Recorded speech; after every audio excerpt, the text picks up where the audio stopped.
Live from the BDN Studios, it's Bang and Dang. That's awesome. If you don't like that, then You ain't black. During the late 80s, the LUCCHESE family underwent a period of great turmoil. Vittorio Amuso and his fierce underboss, Casso, first members of the family's Brooklyn wing to head the family, instituted one of the most violent reigns in American mafia history. Both men were heavily involved in labor racketeering, extortion, and drug trafficking, and both had committed many murders. Amuso and Casso were strong rivals of the Gambino crime family boss John Gotti, plus strong allies of the Genovese crime family boss Vincent the Chin Gigante.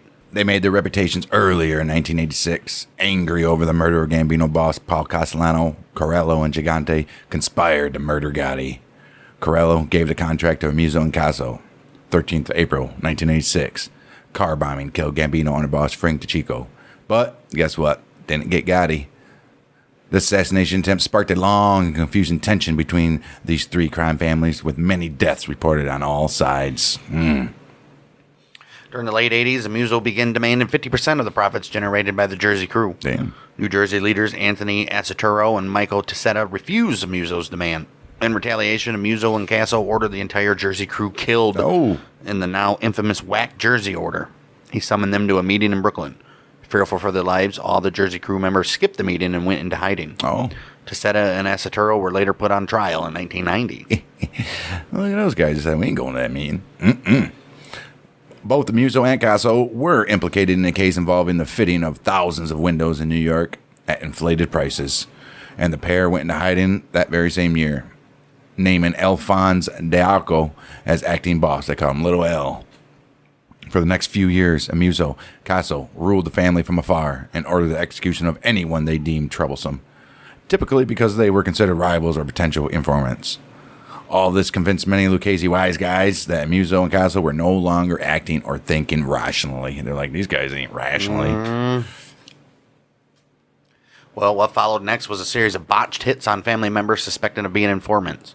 Ironically, these hits caused several family members to actually turn informer. Amuso ordered the slaying of Capo Peter Fat Pete Chiodo, who, along with Casso, was in charge of the Windows case operation.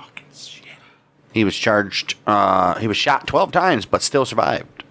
After Amuso ordered hits on Chiodo's wife and sister in violation of long-standing rules against women being harmed, Chiodo turned state's evidence and provided the entire Windows operation that eventually controlled $150 million in window replacements sold in New York.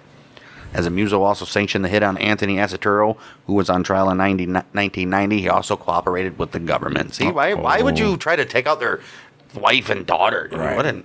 The planned executions went as high as acting boss D'Arco. Furious over the failed hit on Chiodo, Amuso set up D'Arco to be killed at a Manhattan hotel. However, this hit also came undone after D'Arco saw a man hide a gun in his shirt and then slip it into the bathroom. Recognizing this as a classic setup for a hit, D'Arco fled for his life and turned himself over to authorities to spare him and his family from Amuso and Casso and their increasingly erratic demands. He was the first boss of a New York crime family, acting or otherwise, to become an informant. Casso had reportedly conspired with reputed concierge Frank Lastorino and Brooklyn faction leaders George Zapola, George Conte, Frank Bones Papagni, and Frank Gioia Jr. into murdering Stephen Crea, who was Amuso's acting underboss of the Bronx, as well as Gambino crime family acting boss John Gotti, son of the prison John Gotti Jr., along with members of the Genovese crime family once again. But due to massive indictments, none of the plots were committed. Law enforcement eventually caught up with the two. July 29, 1991, FBI captured Amuso in Scranton, Pennsylvania.